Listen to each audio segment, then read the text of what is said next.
For the sake of लड़ना है या लड़ना आपको लगता है कि वाकई मुद्दों पर आधारित है? क्योंकि अगर मुद्दों पर आधारित है तो फिर ये जनमानस के मैंडेट में, वोटर्स के मैंडेट में भी रिफ्लेक्ट होना चाहिए चुनाव दर चुनाव। हाँ बिल्कुल, मैंडेट आप देखिए सामने आपके हैं, स्टेट के चुनाव देख लीजिए, अभी जो सामने चुनाव आने वाले उसमें देखिएगा आप। 16 तारीख को यात्रा एंट्री करती है यूपी में, 17 और 18 को उत्तर प्रदेश की सरकार जो कहती है कि राम राज्य हम यहाँ चला रहे हैं, इनकी ही सरकार में पुलिस भर्ती की परीक्षा लीक हो जाती है, लीक होती है। वो बच्चे इलाहाबाद से जब 17 तारीख से राहुल जी चलते हैं और इलाहाबाद, रायबरेली, अमेठी, कानपुर, वो लगातार बच्चे केवल और केवल पेपर लीक का मुद्दा उठाते हैं। और मैं डंके की चोट पर कहना चाहूंगा कि राहुल जी ने उस मुद्दे को उठाया और सरकार को बैकफुट पे आना पड़ा और परीक्षा को निरस्त करना पड़ा। अजय राय जी, जैसे पेपर लीक की बात आप कर रहे हैं, ये महत्वपूर्ण मुद्दा है। जिसने दिन रात एक करके पढ़ाई की हो, पेपर लीक हो जाए। लेकिन आप ये देखिए कि राजस्थान के संदर्भ में भी ये मुद्दा उठा था। आपको याद होगा सचिन पायलट इसको लेकर अशोक गहलोत को घेरते थे। तो आप ये समझते हैं क्या कि तमाम कोशिशों के बावजूद कहीं लूप होल्स रह जाते हैं? आपको लगता है कि जब तक सरकार हैंड इन ग्लव्स नहीं होगी पेपर लीक नहीं होगा? चाहे देखिए, हम नहीं कहते कि राजस्थान में, चाहे कहीं की भी सरकार हो, मैं अगर सरकार में हूं, अगर मेरे रहते ये गलत काम होता है उसके जिम्मेदार हम हैं, और अगर हम रहेंगे तो हम उस पर कार्रवाई करेंगे।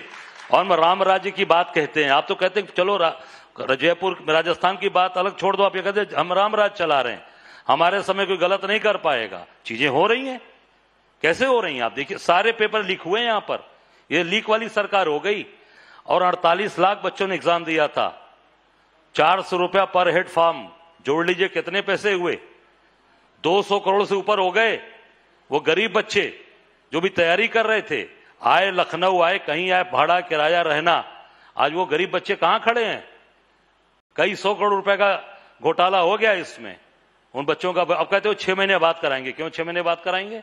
अब अभी कराइए, पार्लियामेंट चुनाव के पहले करा के देखिए, रिजल्ट दीजिए बच्चों को। 48 लाख बच्चों का भविष्य अंधकारमय हो गया। और केवल आप उसको आप देखेंगे तो ये राहुल जी की जो यात्रा आई है उसमें जो इशू उठा है, मुरादाबाद जाने के पहले ही इन्होंने उस परीक्षा को निरस्त कर दिया और ये इशू बन गया। लगातार बच्चे आज इलाहाबाद से लेकर लखनऊ के इको गार्डन में बैठकर विरोध प्रदर्शन कर रहे हैं। अभी आपने देखा परसों लेखपाल की परीक्षा हुई, जो रिजल्ट आए थे उसमें भी कहा था कि हम आपको नियुक्ति पत्र देने जा रहे हैं। वो नियुक्ति पत्र नहीं दे पाए और वो बच्चे पूरे रेवेन्यू बोर्ड को घेर कर बैठे हुए थे। उनको लाठियों से मारा गया, उनको जेल भेजा गया। ये बच्चों का भविष्य उत्तर प्रदेश के अंदर। पेपर लीक से अब थोड़ा मैं इस पर भी आता हूं कि आपके अपने विधायक लीक क्यों हो जा रहे हैं? हमारे विधायक राज्यसभा इलेक्शंस हिमाचल के संदर्भ में आप क्या देखते हैं? नहीं देखिए, अब वो नाराजगी कहीं रही होगी, वो चीजें चल रही हैं और निश्चित तौर से जो ऐसी चीजें होंगी उसको हम ठीक करेंगे। आप उत्तर प्रदेश को देखिए, हमारे 2 विधायक थे, दोनों विधायक इंटैक्ट खड़े हैं हमारे साथ और वो गठबंधन धर्म का पालन किया, उन्होंने समाजवादी पार्टी को जाकर वोट दिया। हमारे आराधना मिश्रा मोना और दूसरे हमारे वीरेंद्र चौधरी, दोनों लोग जाकर उनको नहीं खरीद पाए, न तोड़ पाए। ये कल अखबारों की सुर्खियां थी जिसमें आपने स्टेटमेंट दिया हुआ है कि हमारे विधायकों ने गठबंधन धर्म निभाया। शाम होते होते मैं देख रहा था, रिफ्लेक्ट हो रहा था तमाम जगहों पर। तो किसी ने कहा कि असल में अजय राय ये आईना दिखा रहे हैं समाजवादी पार्टी को कि गठबंधन धर्म ये होता है। क्या ऐसा है? नहीं, हमारा जो कर्तव्य है आप उसको आईने के रूप में आप देखिए, चाहे आप साथ साथ जोड़कर देखिए। हमारा जो कर्तव्य है उस कर्तव्य का हमने 100% पालन किया और वो वोट जाकर समाजवादी पार्टी के प्रत्याशी को पड़ा है। बहुत स्पष्ट पूछता हूं, चिरकुट नेता कह देना, आपके संदर्भ में ऐसी बातें कह देना जो नहीं कही जानी चाहिए। उधर से ये कहा जाता है कि देखिए ये तो मुलायम सिंह यादव तक को नहीं छोड़ते, उनको लेकर अनलगर बात करते हैं। क्या असल में अंदर अंदर बहुत कॉन्फ्लिक्ट है? बाहर से आप, ऊपर से आप लोग सत्ता की वजह से सब कुछ ठीक ठाक है ऐसा दिखाकर आगे बढ़ रहे हैं? देखिए ऐसा है, मेरे ऊपर कोई कुछ भी कटाक्ष कर दे, मेरे लिए मुझे कोई फर्क नहीं पड़ता है, क्योंकि मैं जमीन का आदमी हूं। जमीन से लड़ते लड़ते यहां तक आया हूं। मैं किसी बड़े बाप का बेटा नहीं हूं, साधारण परिवार से होते होते यहां तक आया। पिंडरा विधानसभा मेरी विधानसभा रही, कोलसला थी। कामरेड उदल जी थे मेरे यहां से 9 बार विधायक सीपीआई के। पहला चुनाव 96 में उनसे लड़ा और उनका आशीर्वाद मुझे मिला और लगातार मैं 5 बार विधायक था। तो अब वो मेरे ऊपर कोई भी बोल दे, कटाक्ष कर दे, मुझे कोई फर्क नहीं पड़ता। देश हित में, राष्ट्र हित में, अगर कोई समाज के हित में निर्णय लेना होगा तो निश्चित तौर से अपने आप को हम उसमें आगे बढ़कर हम निश्चित तौर से हम आगे काम करेंगे और सबको साथ जोड़कर लेके चलेंगे। लोग ये भी जानना चाहते हैं, आपने 96 का आपने गजब की जीत दर्ज की थी, लोग उसको आज भी याद करते हैं, लेकिन उससे पहले की भी लोग याद करते हैं कि आप आरएसएस से जुड़े हुए उसकी शाखाओं में जाने वाले व्यक्ति रहे हैं। तो कहीं वो बात, वो जो आपको संस्कारों के तौर पर तब मिली, राजनीतिक संस्कारों के तौर पर, वो जड़ें आपको कभी खींचती? देखिए, ऐसा है, न वो आरएसएस रह गई, न वो भाजपा रह गई। अटल जी के साथ वो भाजपा भी खत्म हो गई और आरएसएस का भी जो विंग था, आरएसएस पहले चीजों को समझाता था, अब आरएसएस बीजेपी की पिछलग्गू बन गया है। अब वो नरेंद्र मोदी के पीछे आरएसएस प्रमुख घूमते हैं। पहले आरएसएस प्रमुख के पीछे पूरी भारतीय जनता पार्टी घूमती थी और वो उनके पीछे भाजपा रहती थी। जो निर्देश आरएसएस से मिलता था वो काम करते थे। अब जो भाजपा से निर्देश आरएसएस को मिलता है वो काम करता है आरएसएस। चीजें बदल चुकी। क्या ये जवाहरलाल नेहरू वाली, इंदिरा गांधी वाली, राजीव गांधी वाली कांग्रेस है? क्या ये सोनिया गांधी वाली कांग्रेस है? और क्या यहाँ पर पूरी पार्टी एक परिवार के पीछे नहीं चल रही? निश्चित तौर से परिवार, देखिए, कोई भी चीजें चलाने के लिए कहीं ना कहीं चीजें रहती हैं। निश्चित तौर से आज यहाँ बोलने की आजादी है। मैं आज यहाँ कह सकता हूँ, डंके की चोट पर कह सकता हूँ कि बोलने की आजादी, अपनी बात कहिए, अपनी मजबूती से खड़े रहिए। हाँ, दोहरा चरित्र नहीं होना चाहिए। जहां है, हम लोग अपने कार्यकर्ताओं के लिए, अपने लोगों के लिए लड़ जाते हैं लीडरशिप से और लग के कराते हैं, पर ये दोहरा चरित्र नहीं है। ये कहीं पे निगाहें और कहीं पे निशाना ये पर आधारित है। तो फिर ये जनमानस के मैंडेट में, वोटर्स के मैंडेट में भी रिफ्लेक्ट होना चाहिए चुनाव दर चुनाव। हाँ, बिल्कुल। मैंडेट आप देखिए, सामने आपके हैं, स्टेट के चुनाव देख लीजिए, अभी जो सामने चुनाव आने वाले उसमें देखिएगा आप। 16 तारीख को यात्रा एंट्री करती है यूपी में। 17 और 18 को उत्तर प्रदेश की सरकार जो कहती है कि राम राज्य हम यहाँ चला रहे हैं, इनकी ही सरकार में पुलिस भर्ती की परीक्षा लीक हो जाती है, लीक होती है। वो बच्चे इलाहाबाद से, जब 17 तारीख से राहुल जी चलते हैं और इलाहाबाद, रायबरेली, अमेठी, कानपुर, वो लगातार बच्चे केवल और केवल पेपर लीक का मुद्दा उठाते हैं। और मैं डंके की चोट पर कहना चाहूंगा कि राहुल जी ने उस मुद्दे को उठाया और सरकार को बैकफुट पे आना पड़ा और परीक्षा को निरस्त करना पड़ा। अजय राय जी, जैसे पेपर लीक की बात आप कर रहे हैं, ये महत्वपूर्ण मुद्दा है। जिसने दिन रात एक करके पढ़ाई की हो, पेपर लीक हो जाए। लेकिन आप ये देखिए कि राजस्थान के संदर्भ में भी ये मुद्दा उठा था। आपको याद होगा, सचिन पायलट इसको लेकर अशोक गहलोत को घेरते थे।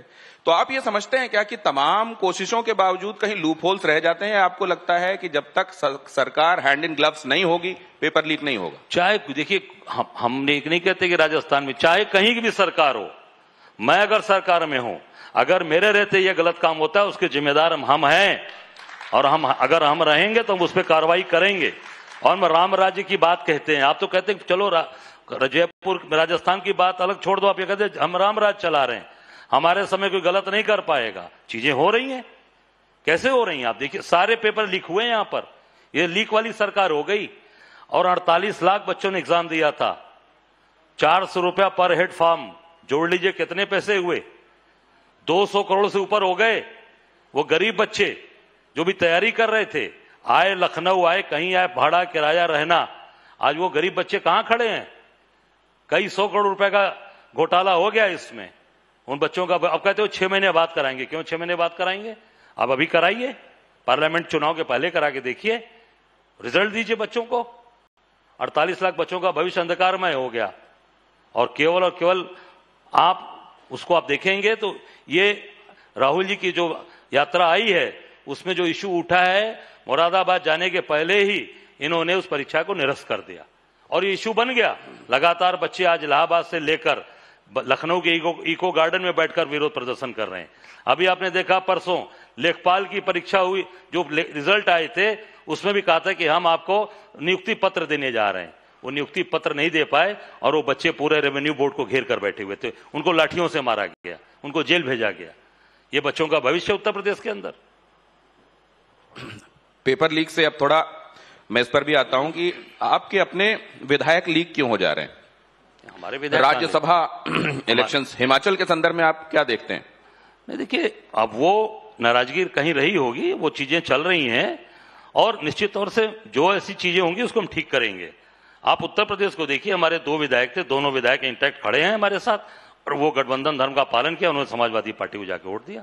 हमारे आराधना मिश्रा मोना और दूसरे हमारे वीरेंद्र चौधरी, दोनों लोग जाकर उनको नहीं खरीद पाए, न तोड़ पाए। ये कल अखबारों की सुर्खियां थी जिसमें आपने स्टेटमेंट दिया हुआ है कि हमारे विधायकों ने गठबंधन धर्म निभाया। शाम होते होते मैं देख रहा था, रिफ्लेक्ट हो रहा था तमाम जगहों पर। तो किसी ने कहा कि असल में अजय राय ये आईना दिखा रहे हैं समाजवादी पार्टी को कि गठबंधन धर्म ये होता है। क्या ऐसा है?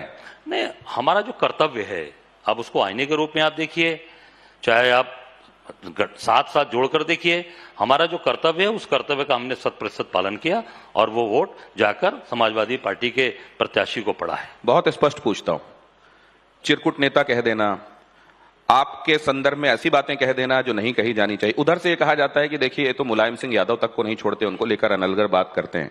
क्या असल में अंदर अंदर बहुत कॉन्फ्लिक्ट है? बाहर से आप, ऊपर से आप लोग सत्ता की वजह से सब कुछ ठीक ठाक है ऐसा दिखाकर आगे बढ़ रहे हैं?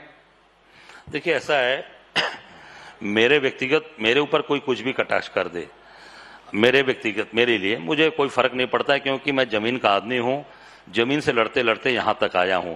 मैं किसी बड़े बाप का बेटा नहीं हूं, साधारण परिवार से होते होते यहां तक आया। पिंडरा विधानसभा मेरी विधानसभा रही, कोलसला थी, कामरेड उदल जी थे मेरे यहां से 9 बार विधायक सीपीआई के। पहला चुनाव 96 में उनसे लड़ा और उनका आशीर्वाद मुझे मिला, और लगातार मैं 5 बार विधायक था।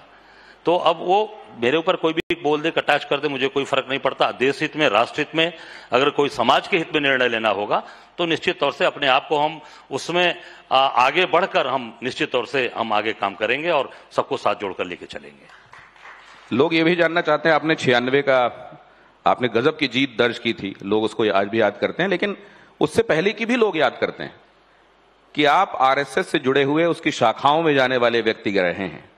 तो कहीं वो बात, वो जो आपको संस्कारों के तौर पर तब मिली, राजनीतिक संस्कारों के तौर पर, वो जड़ें आपको कभी खींचती? देखिए ऐसा है, न वो आरएसएस रह गई न वो भाजपा रह गई। अटल जी के साथ वो भाजपा भी खत्म हो गई और आरएसएस का भी जो विंग था, आरएसएस पहले चीजों को समझाता था, अब आरएसएस बीजेपी की पिछलग्गू बन गया है। अब वो नरेंद्र मोदी के पीछे आरएसएस प्रमुख घूमते हैं। पहले आरएसएस प्रमुख के पीछे पूरी भारतीय जनता पार्टी घूमती थी और वो उनके पीछे भाजपा रहती थी। जो निर्देश आरएसएस से मिलता था वो काम करते थे। अब जो भाजपा से निर्देश आरएसएस को मिलता है वो काम करता है आरएसएस। चीजें बदल चुकी। क्या ये जवाहरलाल नेहरू वाली, इंदिरा गांधी वाली, राजीव गांधी वाली कांग्रेस है? क्या ये सोनिया गांधी वाली कांग्रेस है? और क्या यहाँ पर पूरी पार्टी एक परिवार के पीछे नहीं चल रही? निश्चित तौर से परिवार, देखिए कोई भी चीजें चलाने के लिए कहीं ना कहीं चीजें रहती हैं। निश्चित तौर से आज यहाँ बोलने की आजादी है। मैं आज यहाँ कह सकता हूँ, डंके की चोट पे कह सकता हूँ कि बोलने की आजादी, अपनी बात कहिए, अपनी मजबूती से खड़े रहिए। हाँ, दोहरा चरित्र नहीं होना चाहिए। जहां है हम लोग अपने कार्यकर्ताओं के लिए, अपने लोगों के लिए लड़ जाते हैं लीडरशिप से और लग के कराते हैं, पर ये दोहरा चरित्र नहीं है कि कहीं पे निगाहें और कहीं पे निशाना, ये चीजें नहीं चलती।